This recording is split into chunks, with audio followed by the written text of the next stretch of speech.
Finding and recruiting affiliates is not complicated. There are 5 things you can do or not do to really make it difficult and even destroy your efforts. Today, I'll share what the most common killer mistakes are and how to avoid them. Welcome to the Affiliate Guy podcast.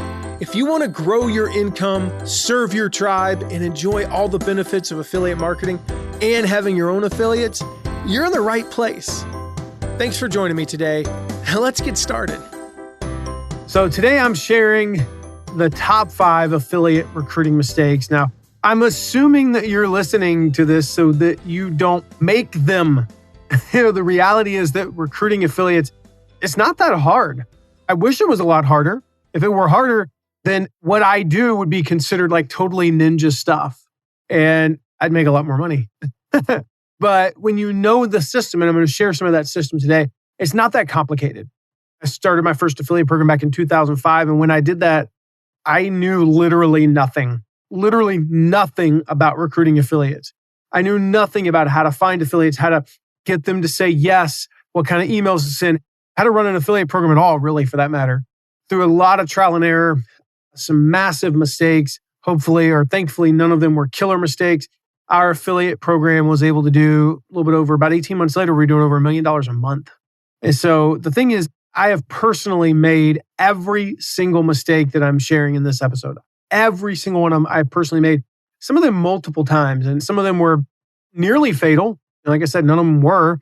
Some of them were nearly fatal to our affiliate program, to our business at the time.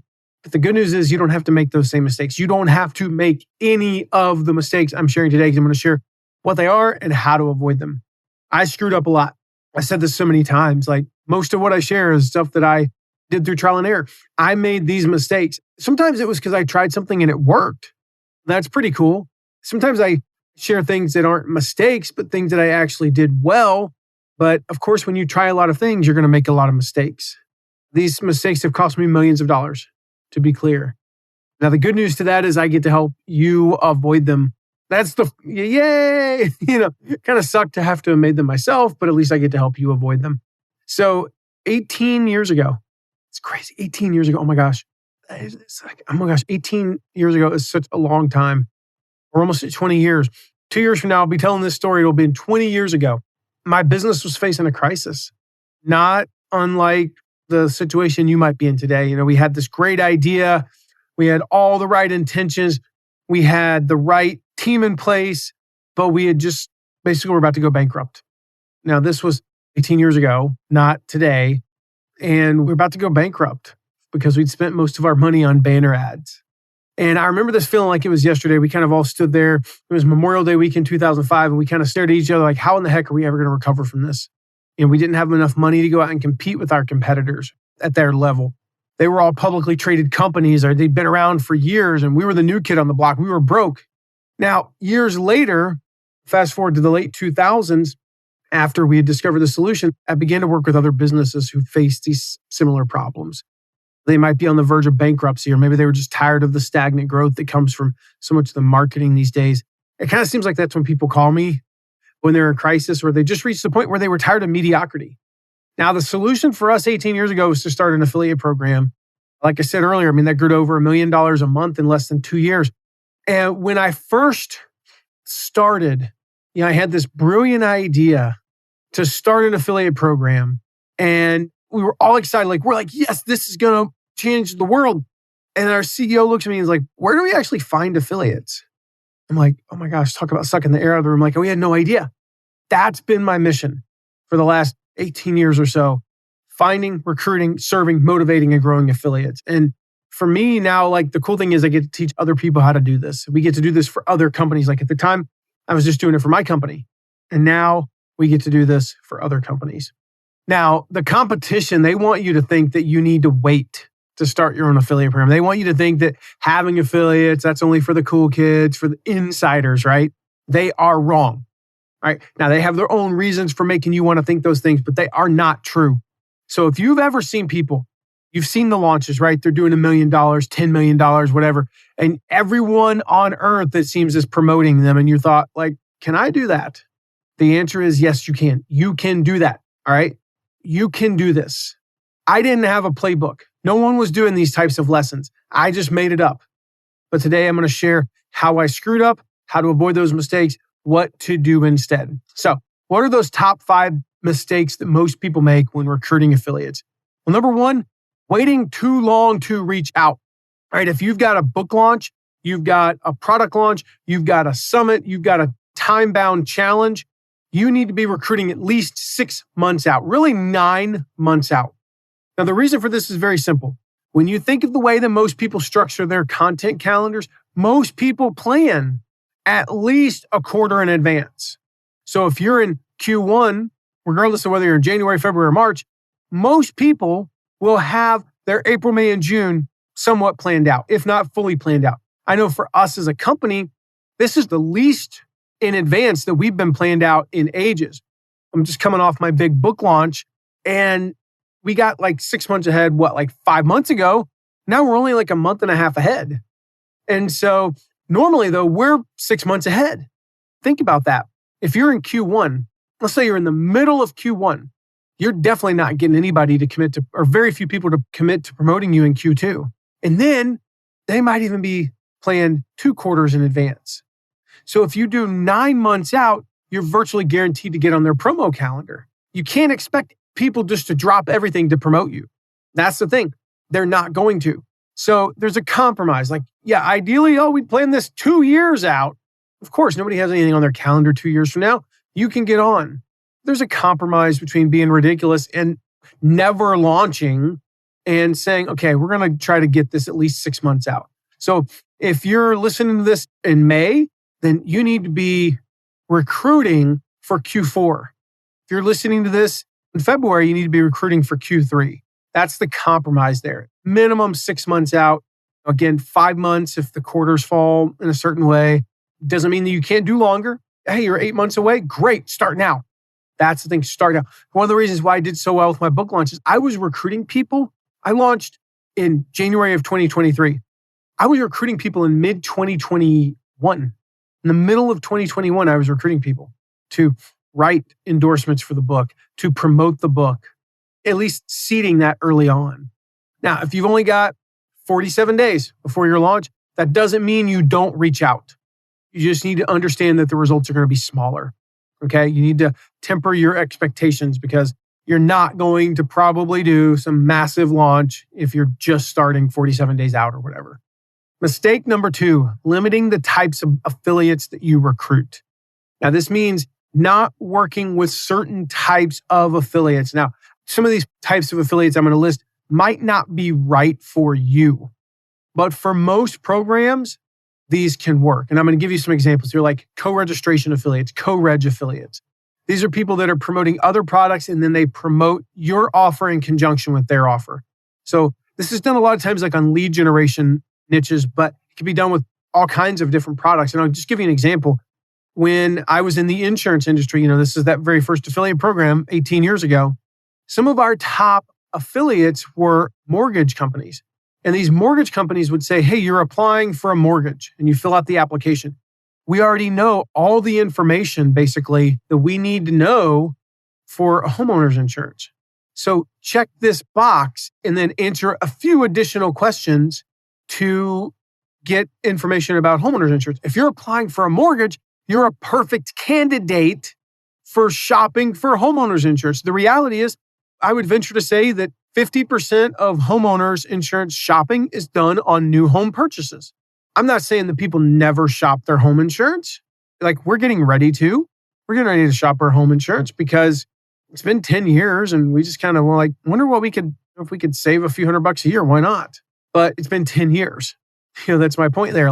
But when we were first shopping, getting a house, yeah, that's when we shopped. And they were great leads because we got the perfect people. We got all the information. The key for us was making sure they filled out a few other pieces of information so we didn't make it too easy for them. So I think we had 4 additional questions we asked that they didn't ask on the mortgage application. And then we got that whole lead to be able to sell to our agents. So co-reg affiliates can be great affiliates. Coupon affiliates. These are exactly what they sound like. Affiliates who promote deals and coupons to their audiences. These are sites that cater to customers who are looking for a discount or sale. Now, to be clear, if you don't currently have coupons or discounts available for products, I am not saying that you need to create coupons just to use this type of affiliate. All right. Some products should never be discounted. Like our courses, for example, are not discounted. That cheapens the brand. But if you do have coupons or discounts, you definitely want to use these affiliates. Now, a lot of people are like, I don't want to have coupon affiliates, I don't want people going to look for, like finding these deals or whatever. Again, they cater to people who are looking for discounts or deals. They're not like overriding your stuff, generally speaking. That's not what the researchers found. Their audience are the types of people that if they see a discount, they jump on it. You could argue that that's an irrational way to buy things, but it is what it is. I'm not trying to change people's psychology of how they buy stuff. I'm trying to tap into it and utilize it, take advantage of it. And so if they're the type of person who's looking for a deal and they will buy your thing that's normally $100 and it's discounted to $80 because of a discount, and that causes them to buy, would you rather have them buy 2 things at $80 or 0 things at $100? What's the math on that, right? I'm not a genius, but any number times 0 is, 0. So just think about that. So if you have coupons, you definitely want to use coupon affiliates. Now, loyalty affiliates, some people call them incentive affiliates. These can also be very effective affiliates. They're called loyalty affiliates for a reason. The people they reach are very loyal to them. So like Ebates, right? My wife uses Ebates. So we travel a ton for our business, for pleasure, for our kids' soccer. I don't even know. Like, I'm not even talking about houses. We stay in houses a lot when we travel for longer vacations, but I don't know, we're in hotels 80 nights a year probably. And she uses Ebates. And we get like, I don't know how much money. I have no, you'd have to ask her. I have no idea how much money we get, but I know it's thousands of dollars a year that we get back. Pretty much all from like major purchases. And so basically someone purchases a product, they get, say, a $10 cash incentive back. Ebates in this case is the affiliate. So they might make $15 for referring the business. They give 10 of it back. And so that encourages their loyal subscribers to purchase through them, with the reward being that the customer gets a percentage back. And essentially the affiliate, like I said, is taking part of their affiliate commission, giving it back to the consumer as a cashback incentive. So again, if this doesn't fit your program, don't do it. But if you do have opportunities to work with loyalty affiliates and coupon affiliates, could be very good. Nonprofit affiliates. These are charitable organizations, PTOs, parent-teacher organizations, people who use affiliate promotions as a fundraiser for their organization. And essentially, they tell the organization that a percentage of each purchase, their affiliate commission, is donated to the organization. Now, if you don't think nonprofits can be effective and profitable, when I worked with Shutterfly's affiliate program, the first year that we built the nonprofit program, we did more than $8 million in sales. That's the first year. I'm just going to leave that at that. Like, I don't know how much they're doing today. That was a decade ago. We did $8 million the first year. We didn't even barely built that thing up. So there's tons of different types of affiliates, pay-per-call affiliates, retargeting affiliates. If you want to know all of the places to find affiliates, go get my report, Your First 100 Affiliates. It's just mattmcwilliams.com/first 100. mattmcwilliams.com/first, FIRST 100. I'll put that in the show notes as well. I've got all the stuff listed there. But the gist here is like, don't make the mistake of limiting the types of affiliates that you recruit. Oh, I only got to have people who are just like me, or I don't want whatever. Maybe like saying, I only want men as affiliates. I can see a couple of niches where that might be relevant, but in most niches, it's not. It's a ridiculous way of doing business. So don't limit who you can possibly work with. Number 3. Now, this might seem counter to what I just shared, but it's not. Not focusing on one type of affiliate to start. All right. So the best way to explain this is to kind of explain a little bit of my story, which I took over the affiliate program for Shutterfly back in 2011.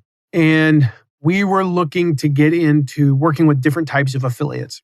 And the CEO at the time basically was like, hey, we want to get mommy bloggers, and we want to get photographers, and we want to get these nonprofits. We want to get schools and hospitals and loyalty sites and all the stuff I just talked about, right? Like, okay, so how is this different? And I was like, whoa, let's slow down. What we need to do, we need to pick one type of affiliate, and I want to dominate that niche for the next 6 months to a year. And I decided that it was going to be mommy bloggers. I earned the nickname like a year later, king of the mommy bloggers. It's kind of weird.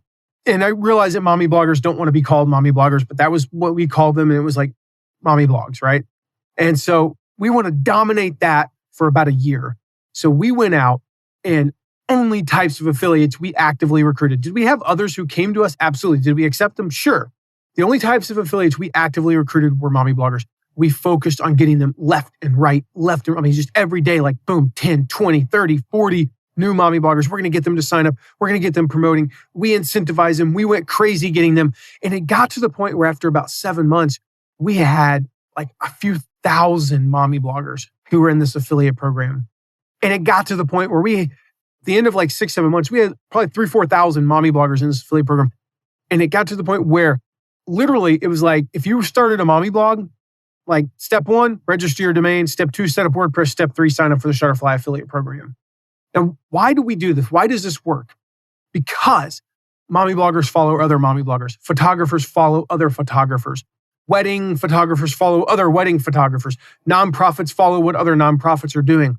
And if you can get in, like, think about it. If there's 5,000 types of people in there, and it's 5,000 mommy bloggers, right? And you have 10 of them promoting you, there's a pretty good chance that the 5,001st mommy blogger who signs up isn't following any of those 10. But if you have 1,000 of them, it's almost impossible that they're not following at least one of them. And actually what starts to happen is it gets to the point where they're following numerous people and it seems like you're everywhere. And then they start to come to you. Those first 400 or 500 mommy bloggers that we recruited, we worked our butts off to recruit them. Hours for each one. I'd probably say at least 2 hours on each of the first 500. 1,000 hours collectively between our team.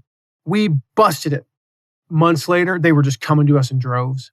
And then from there, we went to photographers first.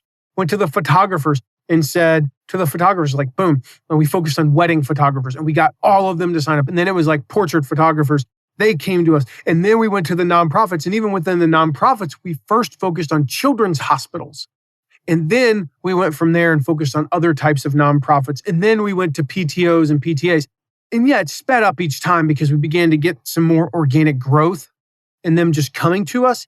But that's how we did it. We focused on one type of affiliate to start and one type of affiliate at a time for the first couple of years. And it requires discipline to do that. And you just got to go all in on that one type. The fourth mistake, sending a first reach out message that is too dang long. When I first started reaching out to affiliates, I sent these long, verbose emails with like all sorts of details. Here's about our company and blah, blah, blah. Here's some stats and here's some links and you'll go read this and all that stuff. Totally wrong way to do it. No one reads them. So we have a goal in our company or a rule in our company. We call it the 4-sentence rule. Now, occasionally I'll let us clients use a 5th sentence, but the key here is make your initial contact short. 3, 4, 5 sentences. Your goal is not to get a yes response right away. It is not to share everything with them about your product or your program. Your goal is simply to inspire enough curiosity. They write back with the 3 magic words, tell me more. If you want to get a copy of my number 1 affiliate recruiting email, my number 1 email for finding affiliates, just go to mattmcwilliams.com/best email. And I've got my number 1 affiliate recruiting email there. You can get it for free at that URL. So mattmcwilliams.com/best email. We'll put that in the show notes as well. The key, as you'll see, is it's a short and sweet one. I'm not trying to get them to go, oh my goodness, I have to promote this. Yes, please sign me up. No, it's like, it's got to go, yeah, well, interested, tell me more. Or can you send me more info? That's all we want in that first email. That invites me to write I sent them 4 or 5 sentences first email. Now the next one I can write 8, 9, 10 sentences. And then they respond back and say, sign me up. Now I can send them longer emails saying, here's the promotional material. But if you try to send all that stuff in the first one, it's not going to get read. The other thing is links lower deliverability. So if you got links, well, don't include those. Shorter emails are more likely to be delivered. Unformatted emails are more likely to be delivered. So keep it simple in that first email. And then the last mistake number 5, one that I made early on, but quickly remedied. Number 1, this kind of 2 mistakes tied in together. Not inviting customers to become affiliates and avoiding those smaller affiliates. This first one, not inviting your customers. This is something our clients get. We have a new client, Shane Sams, from Flipped Lifestyle. I mean, this guy gets it. He reaches out to us and he's like, I want you to do for me what you've done for these other clients. Like they referred him to us. And he said, I get it. Like we're going to start with my customers. We're going to start with my audience. We're going to start with the people who know, like, and trust me. We're going to start with the people that have an intimate knowledge of my product and a personal success story, and that they're going to defend me. And we're going to build an army of those affiliates. He's like, I know that they're not big. They don't have 20,000 people on their list. They're not going to make thousands of sales individually or even tens of sales individually. He's like, I know that most of them are going to make 1, 2, 3 sales, but when we add them up, we're going to build an army. And he even we have a Slack channel. He's the one that named it. It's called the Affiliate Army. It's what I've talked about so often, right?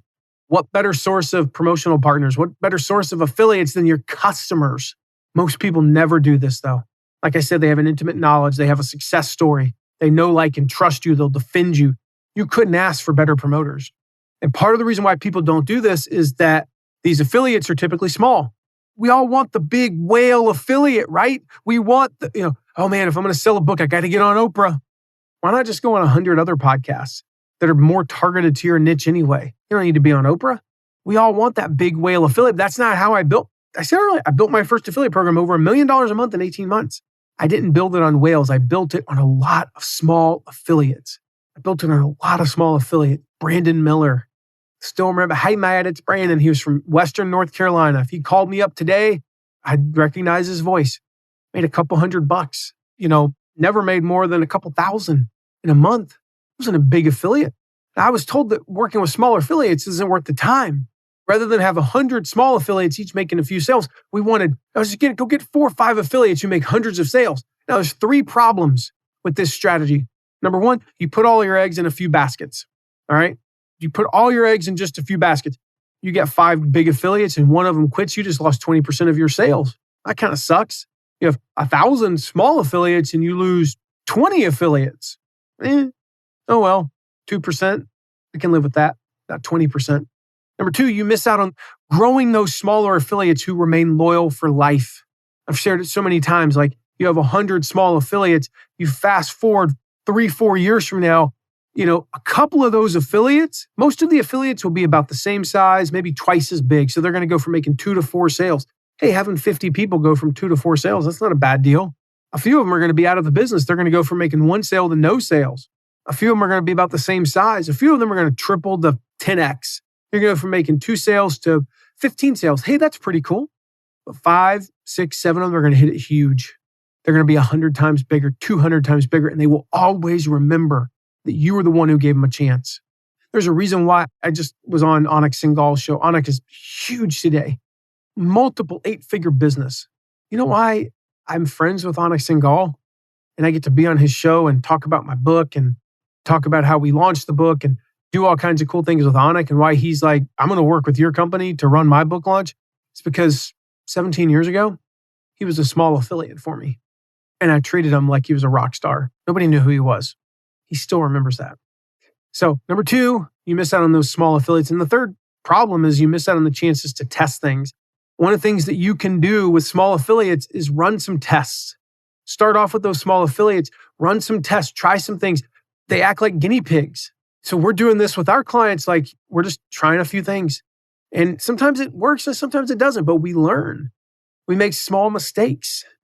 And so the solution here, work with those smaller affiliates, train them, share what's working with them, build this army of loyal evangelists, invite your customers, train them, nurture them, build that army. Build your affiliate army, your customer army. So number 1, mistake, waiting too long to reach out. Start a minimum of 6 months out. Number 2, limiting the types of affiliates you recruit. Try working with some co-reg affiliates or coupon affiliates or nonprofits or pay-per-call or retargeting affiliates. Go grab that report at mattmcwilliams.com/FIRST100, first 100, your first 100 affiliates, and find some different places to get affiliates. Number 3, not focusing on that one type to start though. Just because you're going to try some different types doesn't mean early on that you don't start with one type. Doesn't matter what type it is or what niche it is, niche it down and really dial in and get your messaging and work with those types of affiliates to start. Number 4 mistake is sending that first message that's too long. So go grab the template, mattmcwilliams.com/best email. Grab your template. And number 5, not inviting your customers to become affiliates and avoiding working with those smaller affiliates. Instead, build that affiliate army. So, hey, I'd love to hear from you, your biggest takeaway. Make sure you text me at 260-217-4619. We'll put that number in the show notes as well. Text me and just let me know what your biggest takeaway was. I'd love to hear from you. Like, which of these 5 is going to be like the mistake you're going to focus on not making over the next few months? I've got links in the show notes again to my best affiliate email, recruiting email, my number 1 affiliate recruiting email, your first 100 affiliates report. We got links to Find Affiliates Now if you want to go check that out. And make sure you hit subscribe so you don't miss the next episode, how to create recurring affiliate revenue promoting membership sites. So we're going to talk about, we've talked a few, some number of episodes ago about how to run an affiliate program for membership sites. Well, we're going to talk about now how to promote membership sites and create that monthly revenue, which is super awesome. Even if it's just a few $100, like when you have it coming in every single month. I know we get PayPal deposits. Now we have multiple things and some of them are over, I think we have a couple that are consistently over $1,000. We don't have any that are much over $1,000 in monthly revenue. In fact, I think we only have 2 and neither one of them's over $1,300 or $1,400. But we have a bunch. Like we have like 7 or 8, 9 things that are between $200 and $600. But when you add that up, it's like, man, we're getting $5,000, $6,000 just every month recurring. And it goes up. It seems like every quarter, like the $400 one will go up, like $15, $20, something like that. Some of the other ones are going up and it's like, that's just like our floor. We could literally do nothing and sell nothing of our own. And we'll just make like $6,000 next month. Now that pays for like 1 team member, but still, my point is, it's nice when like, especially if you're a solopreneur or have a small team, you can have a nice little floor of a few $1,000s doing nothing. Pretty cool. So that's what we're going to talk about in the next episode, how to create that recurring revenue promoting like monthly and other recurring membership sites. So make sure you hit subscribe so you don't miss that one. I'll see you in the next episode.